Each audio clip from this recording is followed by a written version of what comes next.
UZamile Thusi ubephile angitsheleni azisebenzela akhona ukuhlogomela umndeni wakhe. Kwase kwala nje aziphumele ayentolo Ipilwakhe yajugulukela unomphelo. Wayekhamba nomntwana oneminyaka ebunane ubudala mhlazana zakuvinjwa indoda endleleni yambuza bona kuba yini ngake mbathi imaski yakhe kuhle. Ngaphambi kokuthi ayiphendule yabe seyimbethe ngepama umntwana aqalile nomphakathi ubukele. Ngaleso sikhathi wayengazi bona umuntu loyo lipholisa elingasemsebenzini.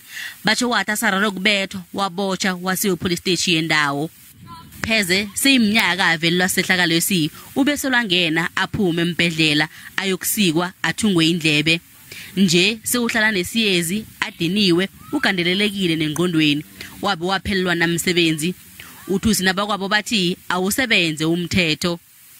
Akunagadango selelithathelwe ipholiselo liyaraga nokusebenza. Indaba le iphenywa libandla elizijameleko eliqale izenzo zamapholisa i-Independent Police Investigative Directorate.